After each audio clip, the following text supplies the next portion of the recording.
Il existe une route cachée vers la richesse et l'indépendance financière. Un raccourci qui permet de devenir riche quand on a encore l'énergie débordante de notre jeunesse pour en profiter, plutôt que d'attendre la retraite pour récolter les fruits de notre travail. Malheureusement, ce raccourci nous est dissimulé. Le mieux qu'on nous propose, c'est de sacrifier nos rêves, rentrer dans le moule, trouver un travail qui paye bien, économiser 10% de son salaire et l'investir en bourse, et devenir riche à 65 ans si une crise financière n'est pas passée par là. Salut à tous, c'est Seb, bienvenue sur PostDev. Aujourd'hui, je vous résume le livre qui est selon moi et de loin le meilleur livre sur la richesse, L'autoroute du millionnaire de MJ DeMarco. Je vais faire mon possible pour intégrer un maximum d'idées dans cette vidéo, mais je vous recommande sincèrement de le lire en entier, parce qu'il peut vraiment vous changer la vie. Il vient de sortir en français, je vous mets le lien dans la description si vous voulez l'acheter sur internet, ou sinon n'hésitez pas à aller l'acheter directement en librairie. MJ DeMarco a grandi dans une famille et un environnement où tout le destinait à galérer financièrement. On lui avait toujours expliqué que les seules personnes qui devenaient riches jeunes étaient celles qui héritaient ou celles qui étaient douées de talents particuliers. Les sportifs, les acteurs, les musiciens. Deux voix qui affichaient pour lui route barrée. Aucune chance pour toi, MJ. Jusqu'au jour où il a rencontré une personne riche, jeune et qui ne rentrait pas non plus dans ses critères. Et il s'est depuis fixé comme mission de découvrir la formule secrète qui lui permettrait de réaliser son rêve de devenir riche, ce qu'il a fait depuis en l'appliquant, et de passer sa vie à partager ses découvertes avec ceux qui étaient comme lui et qui avaient abandonné leurs rêves pour entrer sagement dans le système. Il a découvert qu'il existait 3 routes, qu'on emprunte aujourd'hui, mais qui détermineront notre situation financière de demain. La première, c'est le trottoir, qui vous destine à une vie de galère financière. La deuxième, c'est la voie lente, qui vous destine généralement à la médiocrité et possiblement à devenir riche à 60 ans. La troisième, c'est celle qui a le plus de chances de vous apporter la richesse financière et l'épanouissement personnel. C'est l'autoroute du millionnaire. Chacune de ces routes est basée sur un état d'esprit et un système de croyances qui vont déterminer les actions que réaliseront les personnes qui les empruntent. Et ces routes sont aussi chacune basées sur une équation mathématique qui déterminera votre avenir financier. La première chose à prendre en compte, c'est que la richesse n'est pas un événement, mais un processus. C'est pour ça qu'on parle de route et pas d'événement. Beaucoup de gens s'imaginent que pour devenir riche, il faut gagner au loto, gagner un procès, obtenir une augmentation ou être chanceux. Quand on entend qu'Instagram a été racheté par Facebook pour $1 milliard, tout ce dont parlent les médias, c'est de l'événement. On se met à croire qu'un mec a juste passé quelques heures à coder une appli pour partager des photos dans sa chambre d'étudiant et qu'il se les fait racheter par chance. La vérité, c'est que ça a pris aux créateurs des années de galère, à apprendre à coder les soirs et les week-ends, à affiner leurs concepts, à convaincre des investisseurs et à bâtir une base solide d'utilisateurs. La grande majorité des événements de richesse sont précédés d'un processus de longues heures de travail, d'échecs et de sacrifices. Maintenant que vous avez compris que votre futur financier sera déterminé par les actions que vous prenez aujourd'hui et le processus de travail que vous mettez en place dans la durée, on va décrypter les 3 routes qui s'offrent à vous. La route la plus empruntée, c'est le trottoir, qui consiste à troquer la sécurité de demain pour le plaisir d'aujourd'hui. Si tu es à un quelque chose d'être ruiné, un salaire d'être ruiné, un contrat d'être ruiné, un loyer perçu d'être ruiné, tu es probablement sur le trottoir. Et il faut pas se laisser aveugler par la valeur de son salaire ou de ses rentrées d'argent. Vous pouvez gagner très bien votre vie, percevoir des salaires, des intérêts ou des dividendes énormes, tout en étant sur le trottoir. La destination financière des gens qui empruntent le trottoir est inexistante. Le plan, c'est de ne pas avoir de plan. Leur surplus d'argent est immédiatement dépensé dans le nouveau gadget à la mode, un loyer exorbitant ou d'autres signes extérieurs de richesse. De manière générale, ils sont prisonniers de leur style de vie et sont motivés par un besoin insatiable de plaisir, de reconnaissance et de satisfaction immédiate qui les maintient toujours plus esclaves de leur job, de leur business ou de la société. L'équation de richesse du trottoir, c'est la suivante. Richesse égale revenu plus dette. Ceux qui empruntent le trottoir utilisent tout leur revenu et le complètent avec de la dette pour financer leur train de vie. Tout l'argent qui n'est pas dépensé est considéré comme de l'argent gâché. C'est comme ça que des gens comme Nicolas Cage ou 50 Cent arrivent à tomber en faillite personnelle alors qu'ils gagnent des millions. Les gens qui empruntent cette route ont la plupart du temps été victimes de la perversion de la définition de la richesse. C'est la société qui a redéfini pour eux ce que signifie être riche. Une voiture qui coûte cher et qui roule vite, un corps bien sculpté, des vêtements de designer, une villa avec piscine et la dernière technologie à la mode. La richesse, ça serait un cumul de choses qui s'achètent au supermarché, chez le concessionnaire ou dans une boutique sur les Champs-Élysées et qui s'exhibent ostensiblement. L'important serait de paraître riche, pas nécessairement de l'être vraiment. Alors que ceux qui empruntent le trottoir n'ont pas de plan financier et se préoccupent seulement de leur plaisir immédiat au détriment de leur futur, ceux qui empruntent la voie lente font l'inverse. Ils sacrifient aujourd'hui dans l'espoir de pouvoir jouir d'une vie meilleure demain. C'est souvent des personnes qui utilisaient le trottoir à la base, mais qui ont dû faire face à leurs responsabilités avec l'arrivée d'un enfant ou des dettes qui s'accumulent. Mais c'est aussi souvent des gens très sérieux quant à leur futur, qui ont écouté des personnes de confiance, les profs, les amis, les parents, répéter les mensonges qu'ils avaient eux-mêmes entendus toute leur vie. Si tu veux réussir, endette-toi pour financer une école avec un diplôme reconnu, trouve un travail qui paye bien et avec un maximum d'avantages, fais un maximum d'heures sup, gravis les échelons, investis en bourse pour t'enrichir et serre-toi la ceinture. Le problème, c'est que quand on utilise cette voie et que le monde connaît une crise financière, le plan ne tient plus debout. Quand vous êtes remplacé par un robot ou un petit Pakistanais qui fait le même travail que vous pour un dixième du prix, que les marchés financiers perdent 60% de vos économies, ou que le marché de l'immobilier chute et efface la moitié de votre capital, le plan tombe à l'eau. Avoir un plan qui repose entièrement sur des circonstances hors de notre contrôle, c'est parfois pire que de ne pas avoir de plan du tout. Pour comprendre les limites de la voie lente, il faut analyser l'équation de richesse sur laquelle elle est basée. Cette équation est toujours fonction de deux variables. Votre source primaire de revenus, c'est-à-dire comment vous gagnez principalement votre argent, ici c'est par un salaire, et votre accélérateur de richesse, c'est-à-dire comment vous faites fructifier cet argent. Généralement, sur la voie lente, c'est par les marchés financiers. Le problème, c'est que ces deux éléments reposent sur ce qu'on appelle des variables limitées et incontrôlables. Ces variables sont fondamentalement limitées et le contrôle que vous avez sur elles aussi. Si on s'intéresse à la première variable, le salaire, on l'obtient en multipliant le salaire horaire par le nombre d'heures travaillées. D'abord, le nombre d'heures travaillées est naturellement limité par le nombre d'heures dans une journée. Vous pouvez travailler 12 heures par jour, 24 si vous êtes un robot, mais difficilement plus. Pour ce qui est de votre salaire horaire, c'est la même chose. Vous pouvez certes espérer gagner un peu plus chaque année, mais vous ne passerez jamais de 2 000 € par mois à 200 000. Votre source de revenus primaire est donc naturellement limitée, car les deux variables qui la composent sont limitées, et vous avez de toute façon peu de contrôle sur elles. Ensuite, si on s'intéresse à la deuxième variable de l'équation, l'accélérateur préféré de la voie lente, les marchés financiers, on en comprend également les limites. L'idée défendue est que 10 000 € investis aujourd'hui vaudront des millions dans 40 ans grâce à l'effet cumulé. L'effet cumulé, c'est l'idée selon laquelle les capitaux investis génèrent des intérêts ou une plus-value, qui généreront eux-mêmes une plus-value dans la durée, et se cumuleront pour former des sommes importantes. L'effet cumulé est un bon moyen de préserver ou de développer un capital déjà important, mais il est très limité pour de petites sommes. Si vous investissez 10 millions en bourse, vous pouvez générer des intérêts énormes, mais 10 000 € investis sur 40 ans à 5% ne vaudra que 70 000 € dans 40 ans, sans compter l'effet de l'inflation. Pas vraiment de quoi faire rêver. Et tout comme votre salaire, cette variable est entièrement dépendante du passage du temps, qui est naturellement limité et sur lequel vous n'avez aucun contrôle. Si vous regardez cette vidéo, c'est certainement que vous voulez prendre le contrôle de votre destin financier, et éviter autant que possible de le mettre entre les mains d'une entreprise ou des marchés financiers. Vous avez compris que si vous voulez devenir riche, vous devez pouvoir contrôler les variables de votre plan financier, et que celles-ci ne soient pas fondamentalement limitées. Travailler dur à l'école, trouver un bon job, dépenser moins et faire des heures sup pour gagner plus peut faire partie du plan, mais ça ne doit pas être votre plan. Heureusement, il existe une troisième voie, qui repose, elle, sur des variables illimitées et contrôlables, et qui crée donc un environnement optimal pour devenir riche.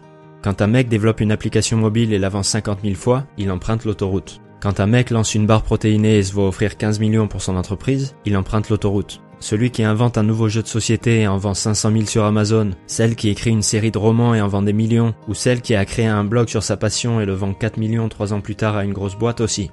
D'abord, ceux qui empruntent cette voie ont une façon différente de définir la richesse. Le titre de ce livre est volontairement accrocheur. Il attire l'attention de ceux qui veulent gagner des millions pour leur montrer que la richesse financière n'est en vérité qu'un simple outil qui aide à entretenir les trois éléments fondamentaux de la vraie richesse. Les relations, la santé et la liberté. La richesse, c'est avoir une famille, des amis et une communauté qu'on soutient et qui nous soutiennent et avec qui on prend plaisir à passer du temps. C'est être en bonne santé et avoir de l'énergie pour profiter de sa vie pleinement et avoir la liberté de la vivre comme on l'entend. Le problème, c'est quand on cherche à paraître riche sans vraiment l'être, parce qu'on se prive en même temps de tout ce qui fait la vraie richesse. On vit au-dessus de ses moyens pour donner l'impression qu'on a réussi, ce qui nous rend totalement dépendants d'un salaire pour lequel on est obligé de travailler 5 jours par semaine pendant toute notre vie, qui soustrait par la même occasion autant qu'on a pour prendre soin de sa santé et de son entourage. On devient prisonnier de notre style de vie, et plus on achète de choses pour entretenir cette façade, plus notre peine s'alourdit. En fait, depuis notre plus tendre enfance, on est assigné de force à l'équipe des consommateurs. On est conditionné pour désirer et vouloir nous procurer un maximum de produits et vivre un maximum d'expériences. Ça commence par les petites voitures quand on est petit et ça finit par les grosses quand on grandit. Pour changer de voie et emprunter l'autoroute, il faut commencer par changer de mentalité et rejoindre l'équipe des producteurs, c'est-à-dire ceux qui créent de la valeur plutôt que de la consommer. Plutôt que de chercher à acheter une nouvelle télé à moins 50% dont t'as pas besoin, réfléchis à ce que toi tu pourrais créer comme valeur pour les autres. C'est pas facile, mais une fois que vous voyez le monde du point de vue du producteur, vous devenez tout de suite beaucoup moins sensible à la pub et aux tentations en général, et les opportunités commencent à vous paraître beaucoup plus nombreuses et beaucoup plus claires. Et l'ironie dans tout ça, c'est que quand vous focalisez votre énergie sur la production, vous vous mettez rapidement à gagner de l'argent, ce qui vous permet de consommer comme vous l'entendez. Quand je parle de produire, ça doit pas nécessairement être un produit physique. Il y a une quantité de produits immatériels que vous pouvez créer. Vous pouvez par exemple produire de l'information en créant un blog sur votre expertise, un logiciel, un album de musique ou un livre numérique. Comme j'en parlais dans la vidéo Père riche, Père pauvre, si vous focalisez d'abord votre énergie et votre argent sur la création d'actifs, comme une chaîne YouTube, une entreprise ou tous les autres systèmes qui permettent d'apporter de la valeur à un grand nombre de personnes, cet investissement vous reviendra décuplé. La plupart des gens s'y prennent à l'envers. Vous devez d'abord produire avant de chercher à consommer. Les producteurs deviennent riches, les consommateurs restent pauvres. Pour comprendre le pouvoir de l'autoroute du millionnaire, il faut encore une fois s'intéresser à l'équation sur laquelle elle repose. La source primaire de revenus sur l'autoroute, c'est le profit net que vous générez. Et l'accélérateur de richesse, c'est la valeur des actifs que vous possédez. Ce qui fait la force de cette équation, c'est que ces deux variables sont contrôlables et illimitées. Le profit, c'est quoi? C'est le nombre d'unités vendues multiplié par le profit unitaire. C'est-à-dire la différence entre ce qu'on vous a payé pour ce produit et ce que vous avez dépensé pour le produire et le vendre. Si vous avez par exemple un site où vous vendez des t-shirts pour 20 €, qui vous ont coûté 10 € chacun à produire et à distribuer, votre profit unitaire est de 10 €. Imaginez que vous ayez fait du bon travail dans la création de votre produit et dans votre marketing, et que vous ayez 5000 personnes qui visitent votre site chaque jour. Ça veut dire que le nombre d'unités vendues a une limite supérieure de 5000 par jour. Maintenant, comparez ça à la première variable de l'équation de la voie lente dont dépend le salaire, le nombre d'heures travaillées. D'un côté, vous êtes limité à un multiple de 24 heures, de l'autre, vous êtes limité à un multiple de 5000 personnes. Qu'est-ce que vous pensez qui a le plus de chances de générer des millions? Une équation dont les facteurs sont limités à 24 ou à 5000? Dans un cas, vous devenez riche, dans l'autre, vous devenez vieux. Et alors qu'on ne peut pas augmenter la limite de 24 heures que contient une journée, on peut facilement augmenter le nombre d'unités vendues, ou le profit qu'elle génère. On peut augmenter le nombre d'unités vendues en augmentant le taux de conversion, le nombre de personnes qui visitent notre site et réalisent un achat, ou simplement faire en sorte d'augmenter le nombre de personnes qui visitent notre site, ou les deux. Et on peut augmenter le profit unitaire en créant un meilleur produit et en déployant un meilleur marketing. Alors que ceux qui empruntent la voie lente ou le trottoir achètent des actifs qui perdent de la valeur dans le temps, des voitures, des bateaux, des gadgets électroniques ou des chemises de stylistes, ou qu'ils ne peuvent pas contrôler comme les actions boursières, ceux qui empruntent l'autoroute achètent et vendent des actifs qui s'apprécient dans le temps. Business, marque, propriété intellectuelle, objets de collection, inventions, immobilier, etc. et sur lequel ils ont un certain contrôle. Si vous rachetez un business 10 000 €, que vous mettez toute votre expertise à contribution pour le développer et le revendre 10 millions 2 ans plus tard, non seulement la valeur de cet actif a considérablement augmenté, mais ça a été possible parce que vous aviez le contrôle sur cet actif. Quand vous investissez la même somme en actions Renault, vous avez intérêt à ce que les dirigeants prennent de bonnes décisions si vous ne voulez pas voir votre investissement partir en fumée. Warren Buffett est un très grand investisseur et a fait fortune grâce à ses investissements financiers. Mais il est réputé pour investir seulement dans les entreprises où son très large investissement lui permet d'avoir son mot à dire dans les décisions stratégiques. On a donc comme équation de richesse, richesse égale profit net plus valeur des actifs, dont les deux variables sont illimitées, qu'on peut contrôler par notre action et qui en plus sont souvent interdépendantes. Une augmentation du profit net d'un de vos actifs résulte automatiquement en une appréciation de la valeur de cet actif. Quand vous changez d'équation, vous changez d'univers. Ce que vous faites quand vous basez votre plan financier sur cette équation, c'est que vous divorcez votre richesse de votre temps. Plutôt que d'échanger votre temps contre de l'argent, vous l'utilisez pour mettre en place un système qui fonctionne par lui-même.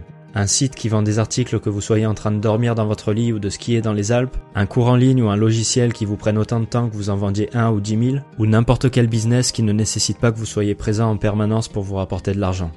Mais comment vous assurer de créer un business qui réussisse? Vous avez 5 commandements à respecter.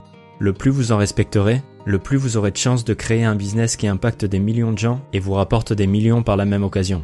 Même si c'est possible d'y arriver sans respecter tous les commandements, vous devez viser à tous les satisfaire pour limiter un maximum les risques et accroître un maximum vos chances de réussir. Le premier commandement, c'est celui du besoin. La seule raison d'être d'un business, c'est de résoudre un problème. Si vous voulez que votre business réussisse, mettez-vous à la place des gens et demandez-vous ce dont ils pourraient avoir besoin. Quelle valeur pouvez-vous leur apporter ? Est-ce que vous pouvez les éduquer, les faire se sentir mieux, leur faciliter la vie, les inspirer? Le deuxième commandement, c'est le commandement de l'entrée. Plus les barrières à l'entrée sont limitées dans un secteur, plus la concurrence y sera forte. Si tout ce qui est nécessaire pour lancer votre affaire, c'est de remplir un formulaire en ligne et vous êtes prêt à démarrer, vous allez probablement vous fourvoyer. Pensez à ça la prochaine fois que vous galérez à monter votre affaire. Rappelez-vous que c'est précisément cette difficulté qui vous donnera un avantage sur les autres. Le troisième commandement, c'est celui du contrôle. Vous devez bâtir votre business sur un terrain ou une plateforme qui vous appartient. Si un simple changement d'algorithme Facebook ou un changement des conditions de paiement d'Amazon remettrait en cause tout votre business model, vous violez le commandement du contrôle. Si quelqu'un ou une entreprise peut appuyer sur un bouton et instantanément détruire votre business et l'emploi de tous les gens qui travaillent pour vous, vous jouez à la roulette russe non seulement avec votre vie mais aussi avec la leur. Le quatrième commandement, c'est celui de la portée. La portée de votre business dépend du terrain de jeu dans lequel vous jouez. Vous pouvez décider de monter un business qui se limite localement, comme une boutique en centre-ville, ou vous pouvez en monter un en utilisant Internet pour servir tous les gens de votre pays ou du monde entier. Dans un cas, votre portée se limitera à votre voisinage, dans l'autre, elle n'aura pas vraiment de limite. Rappelez-vous l'équation de richesse de l'autoroute. Richesse égale profit net plus valeur des actifs. Si le nombre d'unités vendues est limité parce que vous avez choisi un terrain de jeu trop petit, l'équation perd sa puissance. Si vous choisissez malgré tout de monter un business localement, vous pouvez néanmoins rendre sa puissance à l'équation de richesse grâce à la réplication de ce concept dans plusieurs endroits, comme l'ont fait Starbucks ou la plupart des enseignes où vous allez faire vos courses. Le dernier commandement, c'est celui du temps. Votre business doit pouvoir fonctionner indépendamment du temps que vous y consacrez. Si quand vous partez en vacances, vos burgers ne sont pas cuits et vos clients pas servis, vous violez le commandement du temps. Le fait de monter son propre business ne garantit pas la richesse et la liberté. Si vous êtes contraint d'être présent en permanence, vous n'avez pas plus de liberté qu'un employé. Vous êtes simplement votre propre employé. L'idée, c'est de pouvoir planter les graines d'une entreprise qui puisse se transformer en un arbre qui crée simultanément beaucoup de valeur pour votre communauté et beaucoup d'argent pour vous. Ça demandera énormément de travail au départ pour permettre à cette graine de pousser dans les meilleures conditions grâce à la mise en place de systèmes efficaces, mais une fois que la graine aura laissé place à un arbre résistant, vous n'aurez plus qu'à l'arroser de temps en temps pour en récupérer les fruits. C'est ce qu'on appelle un revenu passif. Prenez simplement garde de le planter dans un terreau fertile en respectant ces 5 commandements. J'espère que cette vidéo vous aura plu. Encore une fois, si vous voulez voir des exemples précis de business que vous pouvez lancer et de toutes les manières possibles de vous enrichir, je vous recommande vraiment de lire ce livre en entier. Je vous souhaite une très bonne journée, pensez à vous abonner si ce n'est pas déjà fait et à très bientôt.